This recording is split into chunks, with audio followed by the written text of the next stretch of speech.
从小到大，我们在生活中、教育中都被灌输了一套非常传统的观念：只要你努力读书，考上好的大学，以后毕业后就能找到一份稳定的工作，然后努力存钱买房子、结婚生孩子。接着你继续在职场努力，直到工作到60岁退休。不知道有没有曾停下来仔细的想一想，这种固定的生活方式，真的是我们想要的理想生活吗？不如你多看看周围，有很多受过良好教育的人，虽然他们在事业上取得很好的成就，并且都拥有高收入的工作，然后表面上看起来很风光，而实际上却往往还是为债务所困。他们在财务上不断的苦苦挣扎，生活持续被各种日常开支所支配，每天努力的工作只是为了支付房屋贷款、汽车贷款、孩子的学费以及各种账单等。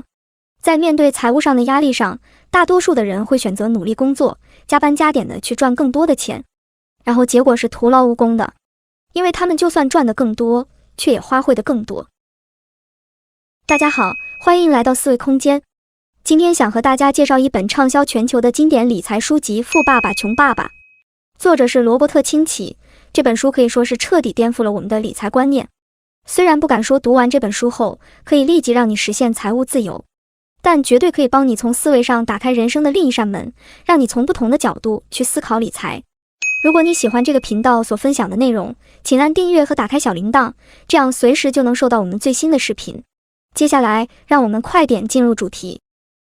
作者在《富爸爸穷爸爸》这本书里说出了真正的问题的根源。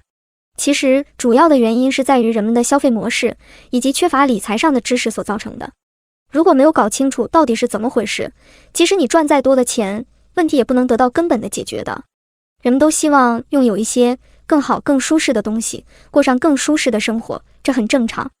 我们天性就喜欢新鲜有趣的东西，但是真正用钱买来的快乐，往往都是比较短暂的。比如说，最近你新买了手机，买到它之后，可能只可以维持1个星期左右喜悦感。当那份喜悦感结束之后，接着你就会想去不断的购物，尝试买更多更好的东西。当你拥有了这个欲望，你就形成了一个不断重复的消费行为模式。在这个消费行为下，人们每天努力上班赚钱消费，然后接下来更努力的去赚更多的钱消费更贵的物品。这种情况在不断的重复下去，最后我们的人生就会陷入一种重复的死循环里。就像一只老鼠在一个圈圈里面跑步，不管它跑了多久，始终都不会逃出那个封锁的圈圈。这就是老鼠赛跑的陷阱。而在《富爸爸穷爸爸》这本书里提到了一些非常有价值的解决方法。作者并不是告诉你这该买哪只股票，或者是去做哪一类投资，而是把富人的思维方式用简单易懂的文字展示给读者，然后一步一步教会我们该怎样去看待金钱、工作和生活，以及我们该用怎样的思维方式在人生中做出最明智的选择。在这本书有3个重点，我会和大家分享，并且帮助你达到财富自由以及想要过的理想人生。第1点，明白资产和负债的区别，并且专心购买和打造属于你的资产。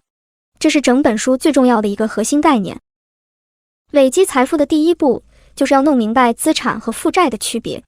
这个我们一般认知上有点不一样。作者用了一个更容易让我们理解说法方式作为解释，那就是资产是能够把钱不断放进你口袋里面的东西，而负债就是会把钱从你口袋中不断拿走的东西。任何东西都可以是资产，也可以是负债，就看你如何应用它，如何去看待它。举个简单的例子，比如说你拥有一套房子，每个月你需要还给银行1万块的贷款，那么这套房子就是你的负债，因为它每个月都会从你的银行账户中拿走1万块。但如果你把这套房子出租给别人，每个月你可以从中得到2万块的收入，那么它就会变成了你的资产。每个月的里，它会自动把净值1万块的钞票放入你的口袋。简单而言，资产就是能够每个月固定把钱让入你口袋里的东西。换一个说法，也就是现金流。概念就是这么简单，或许你很早就知道这个道理。然而正因为它简单，才容易被普通人忽略。事实上，大部分的人在生活中都是用相反的方式去看待金钱的。书中有对新婚的夫妻，2个人有大学的学历，并且有一份不错的工作。2个人的赚钱能力都不错，银行存款也逐渐的增加。不久后，他们就决定购买一套属于自己的房子。购买房子意味着他们要背上30年的房屋贷款，伴随而来，他们有购置了一辆新车、新的家具、新的电器，于是他们的负债就不断提高。接着要面对的就是每个月的债务和信用卡账单。不久后，他们的孩子也出生了，家庭各个方面的支出和账单也越来越多。为了应付这些账单，他们必须更努力地工作，以争取获得更高的收入。然而他们的消费习惯始终没有改变，收入提高的同时，各种生活支出也在同步增加，他们消费水平越来越高，最后掉入了老鼠赛跑的陷阱里面，无法从工作中逃脱出来。到了这里，大家可以想一想，真正的问题并不是他们赚的不够，而是他们不懂得怎么管理和使用手中的财富。这就是作者在书中不断在说的，缺乏财务知识以及不理解资产和负债的区别所带来的后果。富人越来越富有的原因是因为他们购买资产，通过资产产生的现金流去应付日常生活上的开支，然后把剩余的钱再投入到资产上面，他们的净资产就会不断的增长，相对的收入也会越来越多，资产就像雪球那样越滚越大。这就是富人越来越富有的原因。然而大部分的中产阶级，他们主收入来源就是每个月的薪水。当薪水增加的同时，他们的支出和负债也同时在增加。他们把房子和汽车作为主要资产，产生了负债，却没有把钱放在能够产生现金流的资产上面。他们的生活完全依赖着工作和老板，无法停止的工作，不断赚钱买东西还债，还付账单。他们重复地过着日复一日、年复一年的生活。这一刻，你可以停下来想一想，这对夫妻的情形是不是和大部分的人都很像呢？再去问问自己，难道这就是我们最后想要过的理想生活吗？解决以上问题的关键就是真正的去弄清楚资产和负债的区别，改正自己的消费习惯，并且持续的买入和打造能够带来收入的资产，同时降低负债和不必要的支出。坚持下去，你的资产就会逐渐的增加，然后把多余的钱再度投入到资产中。经过时间的累积，就会慢慢堆积出属于自己的现金流组合，直到你的资产产生足够的收入应付你的生活开支，最后不需要再依赖薪水过活，你就实现财务自由了。到了那个时候，即使你不再工作，资产所带来的收入也可以继续维持你的生活。你的人生也会有更多的选择，你可以选择过你想要的过的生活，不必再为了债务和生活开支而被逼做自己不喜欢的事情。作者给出了以下的重点：富人会先考虑买入和打造资产，穷人的收入只能应付基本的支出。中产阶级就会购买自以为是资产的负债。记住，先把钱花在能够产生现金流的资产上面。第二点，富人关注自己的事业和资产。作者说道，存在财务问题的人经常耗费一生在为别人工作。大部分的人失去了工作之后，就会变得一无所有，因为支撑他们生活的就是每个月的固定薪水。我们今天的教育体系就是致力让年轻人在学校学习到专业的知识，并且找到一份稳定的工作，最后他们的生活就会围绕着这份工作，忘记了关注自己的事业和财务，反而耗尽一生去关注别人的事业，并让其他人变得更富有。所以为了财务的安全，作者提醒大家应该去关注自己的事业。这里说的事业是资产，而不是你每个月的薪水。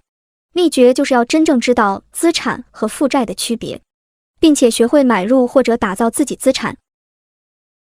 富人关心的永远都是资产，大部分的人所关心的只是收入。在继续工作的情况下，控制每个月的支出，把存到的钱拿去购买和打造真正的资产，而不是负债和各种奢侈品。一旦把1块钱投入了资产里面，就不要让它出来。这1块钱进入了你的资产，它就成了你的员工，它可以一天24小时不间断的工作，为你打造出一条源源不绝的现金流。那到底什么才是能够带来现金流的资产呢？作者也在书中分享了几项真正的资产。第一项，不需要你在场就可以正常运作的业务，你拥有它们，但是由别人来经营和管理。每个月收入就会自动流入你的银行户口，它可以是你经营的一间餐厅，也可以是你委托别人帮你经营的出租房屋等等。第二项，股票，通过买入稳定成长的公司和公司共享盈利。第三项，债券，通过买入公司债券，获取稳定的利息收入。第四项，能够产生收入的房地产，它可以是房屋出租，或是各种形式的把物业出租，然后获得每个月固定的现金流。第5项，版权，比如说音乐、手稿、电子书或者任何形式上的创作作品。多花些时间去思考这些事情，尤其在网络信息如此爆发的时代，很多机会等待着我们去发现。网络的崛起提供了很多低成本的赚钱项目，比如说经营部落格、制作网站、YouTube、Facebook、各种网上购物平台等等。好好运用我们所有的资源，加上一点点的创意，你也可以拥有自己的事业，打造一个坚固的现金流资产组合，帮助自己提早实现财务自由，去过想过的人生。第3点，克服懒惰，马上行动。忙碌只是另外一种形式上的懒惰。我们都听说过某个人努力工作挣钱的故事，他拼命工作，希望让妻子儿女生活得更好，于是他整天待在办公室里面，周末还把工作带回家去做。终于有一天他回到家，却发现他的妻子带着孩子离开了他。其实他早就知道自己和妻子之间有一些问题，可是他却宁愿选择工作，也不去改善双方的关系。这件事情让他非常沮丧，所以在工作中的表现也不如以前，最后失去了这份工作，生活也陷入了低潮。有很多人过分忙于工作，而不关心自己财务上的问题，也有很多人过分忙于工作，而不照顾自己的身体。这两种人如此忙碌的原因是一样的，他们把忙碌作为逃避问题的借口，他们不想去面对那些人生中真正重要的问题。如果不忙着工作，就忙着看 Netflix、追剧、购物等等，用这些东西来填满自己的脑袋，不肯停下来做出思考。总之，他们内心很清楚，自己是在逃避一些很重要的事情。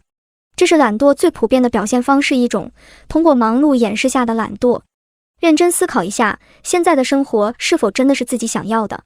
如果把现在的生活复制，接下来的30年都重复过这样的生活的话，你还会想这样下去吗？如果你知道自己在某一个问题上有所欠缺，你就应该找一位在该领域的专家，或是一本相关的书，马上开始教育自己。看到这里，大家都应该已经了解，关于金钱的教育和智慧是非常重要的。早点动手，每天让大脑去吸收有益的知识，参加在线课程，或是阅读一些有关商业和投资的书籍，然后采取行动。从一小笔钱开始做起，或者去图书馆找一本书来看，或者上网去找一些相关的数据来看，然后在过程中学习。最重要的是先开始。记住，如果你想要得到你从来没得到的东西，那么你就要做一些你从来没有做过的东西。当你开始行动，做些不一样的事情的时候，你的人生也将会出现改变。由这一刻开始，每当你考虑想要买一辆新车和房子的时候，停下来想想买这个东西背后的原因，是否是真正需要呢？还是只是想满足自己的虚荣心，或是想让别人看见而已？人生自己的，不要为了迎合周遭的人而做出愚蠢的选择。单单增加收入和加薪并不能解决问题。认真地审视自己的消费习惯，去看清自己的内心世界，什么才是正确的价值观？上天赋予我们每个人2样伟大的礼物，思想和时间。你可以运用这2件礼物去做你愿意做的事情。每一块钱到了你的手中，也只有你自己才有权利决定该怎么去运用。愚蠢地用掉它，你就选择了贫穷。把钱用在负债上，你就会成为中产阶级。而你投资自己的脑袋，学习如何获得资产，富有将成为你的目标。你的未来选择由你来做出每一天。面对每一块钱的选择，就是在选择自己要成为穷人还是富人。我曾看过一句话，他说生活中的秘密隐藏在一句里头，那句话就是陈词滥调。任何时候，当你听到一些陈词滥调，一定要竖起耳朵仔细的去琢磨，最好把它们变成行动。我相信，如果大家愿意去搞懂书上所说的富人的思维方式和观念，然后再运用到自己的生活上，那你的财务和人生肯定会走上不一样的道路。好了，今天的分享就到这里。如果你觉得我的内容对你有用的话，就请记得点赞、留言以及分享。最后，别忘了订阅这个频道，我将会继续的为你们带来更多精彩的内容。好不好不再重要，过去已过去，谁能够计较？所有问号既然没答案，不如把它